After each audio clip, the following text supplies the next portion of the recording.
ಕೆಲವೇ ಕ್ಷಣಗಳಲ್ಲಿ ಗೊತ್ತಾಗುತ್ತೆ. SIT ಆಫೀಸರ್ಸ್ ಹೇಳ್ತಾ ಇರುವಂತದ್ದು ಪ್ರಜ್ವಲ್ ರೇವಣ್ಣ ಕೂಡ ಬರ್ತಾ ಇದ್ದಾರೆ ಅಂತ. ಅದು ಕನ್ಫರ್ಮ್ ಆಗ್ಬೇಕಷ್ಟೇ. ಯಾವ ವಿಮಾನ ಬರುತ್ತೆ, ಎಷ್ಟು ಪ್ರಯಾಣಿಕರು ಇರ್ತಾರೆ, ಅದೆಲ್ಲ ಕೂಡ ಡೀಟೇಲ್ಸ್ ಸಿಗುತ್ತೆ.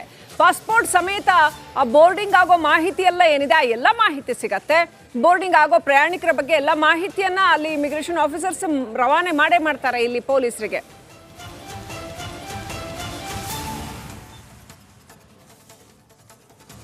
ಇದಕ್ಕೆ ಸಂಬಂಧಪಟ್ಟಂಗೆ ದೇವನಹಳ್ಳಿ ಏರ್ಪೋರ್ಟ್ ಇಂದ ನಿಕೇಶ್ ಸಂಪರ್ಕದಲ್ಲಿದ್ದಾರೆ. ನಿಕೇಶ್, ಇನ್ನೇನು ಕೆಲವೇ ಕ್ಷಣಗಳಲ್ಲಿ ಚೆಕ್ ಇನ್ ಆಗ್ಬೋದು ಪ್ರಜ್ವಲ್ ರೇವಣ್ಣ ಅಂತ ಹೇಳಲಾಗ್ತಾ ಇದೆ. ಯಾಕಂತಂದ್ರೆ ಅವರೇ ವಿಡಿಯೋ ಮಾಡಿ ಓಪನ್ ಆಗಿ ಹೇಳಿರ್ತಕ್ಕಂಥದ್ದು.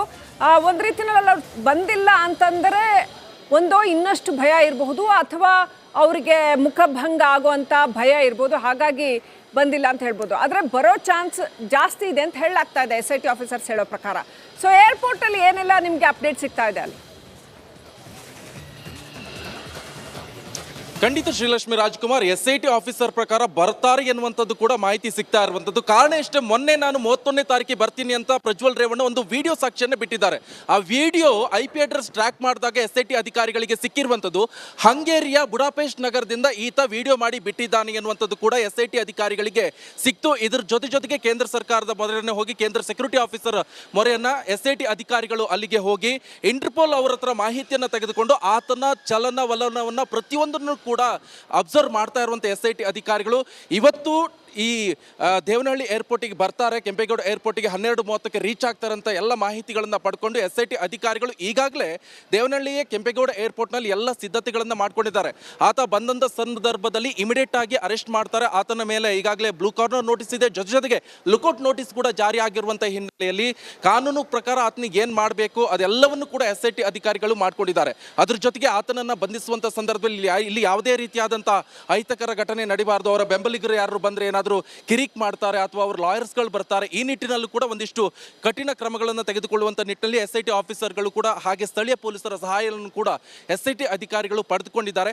ಒಟ್ಟಾರೆಯಾಗಿ ಆತ ಈಗಾಗಲೇ ಅಂತ ಹೇಳಿದ್ರೆ 3 ಹಂಗೆ ಇಂಡಿಯನ್ ಕಾಲಮಾನ ಅಂದರೆ ಭಾರತದ ಕಾಲಮಾನ ಪ್ರಕಾರ ಆತ ಏರ್ಪೋರ್ಟ್ಗೆ ರೀಚ್ ಆಗ್ತಾರೆ. ಅದು ಕೂಡ ಡಿಪ್ಲೊಮ್ಯಾಟಿಕ್ ಪಾಸ್ಪೋರ್ಟ್ ಇರೋದ್ರಿಂದ ಇನ್ನೇನು 10 ನಿಮಿಷ ಅಥವಾ 15 ನಿಮಿಷ ಇರುವಾಗ ಸಂದರ್ಭದಲ್ಲಿ ಆತ ಬಂದರೆ ಸಾಕು. ಯಾಕಂತ ಹೇಳಿದ್ರೆ ಆತ ಒಬ್ಬ ಹಾಲಿ MP, ಈ ನಿಟ್ಟಿನಲ್ಲಿ ಬಂದರೆ ಸಾಕು. ಬಟ್ ಈಗಾಗಲೇ ಮಾಹಿತಿ ಸಿಕ್ಕಿರೋ ಪ್ರಕಾರ ಇದು ಲಗೇಜನ್ನು ಈಗಾಗಲೇ ಇಮಿಗ್ರೇಷನ್ ಮಾಡಿದ್ದಾರೆ ಎನ್ನುವಂಥ ಮಾಹಿತಿ ಕೂಡ ಲಭ್ಯವಾಗ್ತಾ ಇದೆ. ಶ್ರೀಲಕ್ಷ್ಮಿ ರಾಜ್ಕುಮಾರ್, ರೈಟ್, ದಯವಿಟ್ಟು ಹಾಗೆ ಸಂಪರ್ಕದಲ್ಲಿರಿ. ನಿಕೇಶ್, ಇನ್ನೂ ಕೂಡ ಅವರದ್ದು ಡಿಪ್ಲೊಮ್ಯಾಟಿಕ್ ಪಾಸ್ಪೋರ್ಟ್ ಇನ್ನೂ ಕೂಡ ಅದರ ಅವಧಿ ಮುಕ್ತಾಯ ಆಗಿಲ್ಲ, ಇನ್ನೂ ಕೂಡ ಅದು ವ್ಯಾಲಿಡ್ ಇದೆ ಅಂತ ಹೇಳಲಾಗ್ತಾ ಇದೆ. ಹಾಗಾಗಿ ಅವ್ರಿಗೆ ಆ ಒಂದು ಸೆಕ್ಯೂರಿಟಿ ಇರುತ್ತೆ, ಡಿಪ್ಲೊಮ್ಯಾಟಿಕ್ ಸೆಕ್ಯೂರಿಟಿ ಇರುತ್ತೆ. ಹಾಗಾಗಿ ಅಲ್ಲಿ ಅವ್ರನ್ನ ಬಂಧಿಸೋದಕ್ಕೆ ಸಾಧ್ಯ ಆಗೋದಿಲ್ಲ. ಇನ್ನೊಂದು, ಅವರು ಯಾವ ದೇಶದಲ್ಲಿದ್ದಾರೋ ಆ ದೇಶದ ನಿಯಮಾವಳಿಗಳನ್ನು ಪಾಲಿಸಬೇಕಾಗತ್ತೆ ಪೊಲೀಸರು. ಹಾಗಾಗಿ ಅಲ್ಲೇ ಅವ್ರನ್ನ ಅರೆಸ್ಟ್ ಮಾಡೋಕ್ಕಾಗಲ್ಲ.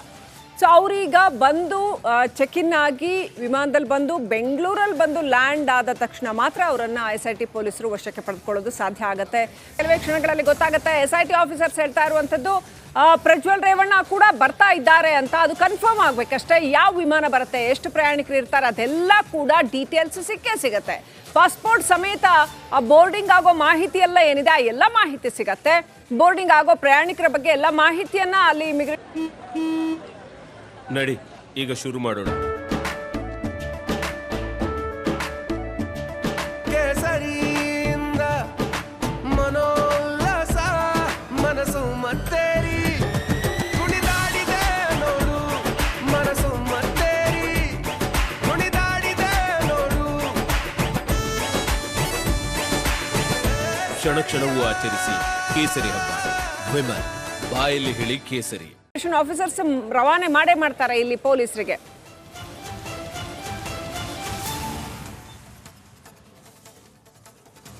ಇದಕ್ಕೆ ಸಂಬಂಧಪಟ್ಟಂಗೆ ದೇವನಹಳ್ಳಿ ಏರ್ಪೋರ್ಟ್ ಇಂದ ನಿಕೇಶ್ ಸಂಪರ್ಕದಲ್ಲಿದ್ದಾರೆ. ನಿಕೇಶ್, ಇನ್ನೇನು ಕೆಲವೇ ಕ್ಷಣಗಳಲ್ಲಿ ಚೆಕ್ ಇನ್ ಆಗ್ಬೋದು ಪ್ರಜ್ವಲ್ ರೇವಣ್ಣ ಅಂತ ಹೇಳಲಾಗ್ತಾ ಇದೆ. ಯಾಕಂತಂದ್ರೆ ಅವರೇ ವಿಡಿಯೋ ಮಾಡಿ ಓಪನ್ ಆಗಿ ಹೇಳಿರ್ತಕ್ಕಂಥದ್ದು. ಒಂದು ರೀತಿಯಲ್ಲಿ ಬಂದಿಲ್ಲ ಅಂತಂದರೆ ಒಂದೋ ಇನ್ನಷ್ಟು ಭಯ ಇರಬಹುದು, ಅಥವಾ ಅವರಿಗೆ ಮುಖಭಂಗ ಆಗುವಂಥ ಭಯ ಇರ್ಬೋದು, ಹಾಗಾಗಿ ಬಂದಿಲ್ಲ ಅಂತ ಹೇಳ್ಬೋದು. ಆದರೆ ಬರೋ ಚಾನ್ಸ್ ಜಾಸ್ತಿ ಇದೆ ಅಂತ ಹೇಳಲಾಗ್ತಾ ಇದೆ SIT ಆಫೀಸರ್ಸ್ ಹೇಳೋ ಪ್ರಕಾರ. ಸೊ ಏರ್ಪೋರ್ಟಲ್ಲಿ ಏನೆಲ್ಲ ನಿಮಗೆ ಅಪ್ಡೇಟ್ ಸಿಗ್ತಾ ಇದೆ ಅಲ್ಲಿ? ಖಂಡಿತ ಶ್ರೀಲಕ್ಷ್ಮಿ ರಾಜ್ಕುಮಾರ್ SIT ಆಫೀಸರ್ ಪ್ರಕಾರ ಬರ್ತಾರೆ ಎನ್ನುವಂಥದ್ದು ಕೂಡ ಮಾಹಿತಿ ಸಿಗ್ತಾ ಇರುವಂಥದ್ದು. ಕಾರಣ ಇಷ್ಟೇ, ಮೊನ್ನೆ ನಾನು 31ನೇ ತಾರೀಕಿಗೆ ಬರ್ತೀನಿ ಅಂತ ಪ್ರಜ್ವಲ್ ರೇವಣ್ಣ ಒಂದು ವಿಡಿಯೋ ಸಾಕ್ಷಿಯನ್ನು ಬಿಟ್ಟಿದ್ದಾರೆ. ಆ ವಿಡಿಯೋ IP ಅಡ್ರೆಸ್ ಟ್ರ್ಯಾಕ್ ಮಾಡಿದಾಗ SIT ಅಧಿಕಾರಿಗಳಿಗೆ ಸಿಕ್ಕಿರುವಂಥದ್ದು.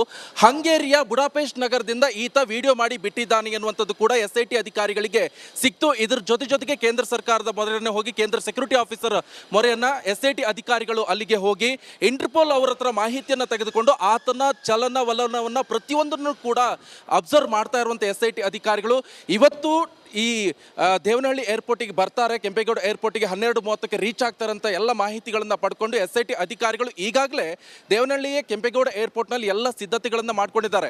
ಆತ ಬಂದಂಥ ಸಂದರ್ಭದಲ್ಲಿ ಇಮಿಡಿಯೇಟ್ ಆಗಿ ಅರೆಸ್ಟ್ ಮಾಡ್ತಾರೆ. ಆತನ ಮೇಲೆ ಈಗಾಗಲೇ ಬ್ಲೂ ಕಾರ್ನರ್ ನೋಟಿಸ್ ಇದೆ, ಜೊತೆಗೆ ಲುಕೌಟ್ ನೋಟಿಸ್ ಕೂಡ ಜಾರಿ ಆಗಿರುವಂಥ ಹಿನ್ನೆಲೆಯಲ್ಲಿ ಕಾನೂನು ಪ್ರಕಾರ ಆತನಿಗೆ ಏನು ಮಾಡಬೇಕು ಅದೆಲ್ಲವನ್ನು ಕೂಡ SIT ಅಧಿಕಾರಿಗಳು ಮಾಡ್ಕೊಂಡಿದ್ದಾರೆ.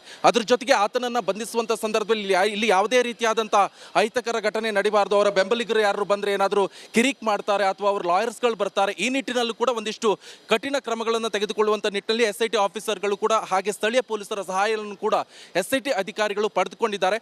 ಒಟ್ಟಾರೆಯಾಗಿ ಆತ ಈಗಾಗಲೇ ಅಂತ ಹೇಳಿದ್ರೆ 3 ಹಂಗೆ ಇಂಡಿಯನ್ ಕಾಲಮಾನ ಅಂದರೆ ಭಾರತದ ಕಾಲಮಾನ ಪ್ರಕಾರ ಆತ ಏರ್ಪೋರ್ಟ್ಗೆ ರೀಚ್ ಆಗ್ತಾರೆ. ಅದು ಕೂಡ ಡಿಪ್ಲೊಮ್ಯಾಟಿಕ್ ಪಾಸ್ಪೋರ್ಟ್ ಇರೋದ್ರಿಂದ ಇನ್ನೇನು 10 ನಿಮಿಷ ಅಥವಾ 15 ನಿಮಿಷ ಇರುವಾಗ ಸಂದರ್ಭದಲ್ಲಿ ಆತ ಬಂದರೆ ಸಾಕು. ಯಾಕಂತ ಹೇಳಿದ್ರೆ ಆತ ಒಬ್ಬ ಹಾಲಿ MP, ಈ ನಿಟ್ಟಿನಲ್ಲಿ ಬಂದರೆ ಸಾಕು. ಬಟ್ ಈಗಾಗಲೇ ಮಾಹಿತಿ ಸಿಕ್ಕಿರೋ ಪ್ರಕಾರ ಇದು ಲಗೇಜನ್ನು ಈಗಾಗಲೇ ಇಮಿಗ್ರೇಷನ್ ಮಾಡಿದ್ದಾರೆ ಎನ್ನುವಂಥ ಮಾಹಿತಿ ಕೂಡ ಲಭ್ಯವಾಗ್ತಾ ಇದೆ. ಶ್ರೀಲಕ್ಷ್ಮಿ ರಾಜ್ಕುಮಾರ್, ರೈಟ್, ದಯವಿಟ್ಟು ಹಾಗೆ ಸಂಪರ್ಕದಲ್ಲಿರಿ. ನಿಕೇಶ್, ಇನ್ನೂ ಕೂಡ ಅವರದ್ದು ಡಿಪ್ಲೊಮ್ಯಾಟಿಕ್ ಪಾಸ್ಪೋರ್ಟ್ ಇನ್ನೂ ಕೂಡ ಅದರ ಅವಧಿ ಮುಕ್ತಾಯ ಆಗಿಲ್ಲ, ಇನ್ನೂ ಕೂಡ ಅದು ವ್ಯಾಲಿಡ್ ಇದೆ ಅಂತ ಹೇಳಲಾಗ್ತಾ ಇದೆ. ಹಾಗಾಗಿ ಅವ್ರಿಗೆ ಆ ಒಂದು ಸೆಕ್ಯೂರಿಟಿ ಇರುತ್ತೆ, ಡಿಪ್ಲೊಮ್ಯಾಟಿಕ್ ಸೆಕ್ಯೂರಿಟಿ ಇರುತ್ತೆ. ಹಾಗಾಗಿ ಅಲ್ಲಿ ಅವ್ರನ್ನ ಬಂಧಿಸೋದಕ್ಕೆ ಸಾಧ್ಯ ಆಗೋದಿಲ್ಲ. ಇನ್ನೊಂದು, ಅವರು ಯಾವ ದೇಶದಲ್ಲಿದ್ದಾರೋ ಆ ದೇಶದ ನಿಯಮಾವಳಿಗಳನ್ನು ಪಾಲಿಸಬೇಕಾಗತ್ತೆ ಪೊಲೀಸರು. ಹಾಗಾಗಿ ಅಲ್ಲೇ ಅವ್ರನ್ನ ಅರೆಸ್ಟ್ ಮಾಡೋಕ್ಕಾಗಲ್ಲ. ಸೊ ಅವರೀಗ ಬಂದು ಚೆಕ್ ಇನ್ ಆಗಿ ವಿಮಾನದಲ್ಲಿ ಬಂದು ಬೆಂಗಳೂರಲ್ಲಿ ಬಂದು ಲ್ಯಾಂಡ್ ಆದ ತಕ್ಷಣ ಮಾತ್ರ ಅವರನ್ನು SIT ಪೊಲೀಸರು ವಶಕ್ಕೆ ಪಡೆದುಕೊಳ್ಳೋದು ಸಾಧ್ಯ ಆಗತ್ತೆ. ದೇಶದ ಅತಿ ದೊಡ್ಡ ನೆಟ್ವರ್ಕ್ ನಿಂದ ಮೆಗಾ ಕವರೇಜ್. ದೇಶದ ಮತದಾರನ ಆದೇಶ NDAಗ ಇಂಡಿ ಒಕ್ಕೂಟಕ್ಕ. ಲೋಕ ಅಖಾಡದಲ್ಲಿ ಗೆಲ್ಲೋದ್ಯಾರು ಸೋಲೋದ್ಯಾರು. ಕರುನಾಡಿನ 28 ಕ್ಷೇತ್ರಗಳ ನಿಖರ ಫಲಿತಾಂಶ. ಫಾಸ್ಟ್ ರಿಸಲ್ಟ್ ಪಕ್ಕಾ result. Number 1 election team, number 1 network, number 1 coverage.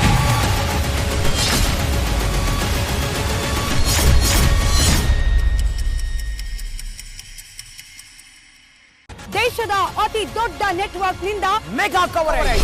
ದೇಶದ ಮತದಾರನ ಆದೇಶ NDAಗ ಇಂಡಿ ಒಕ್ಕೂಟಕ್ಕ. ಲೋಕ ಅಖಾಡದಲ್ಲಿ ಗೆಲ್ಲೋದ್ಯಾರು ಸೋಲೋದ್ಯಾರು. ಕರುನಾಡಿನ 28 ಕ್ಷೇತ್ರಗಳ ನಿಖರ ಫಲಿತಾಂಶ. ಫಾಸ್ಟ್ ರಿಸಲ್ಟ್ ಪಕ್ಕಾ result. Number 1 election team, number 1 network, number 1 coverage.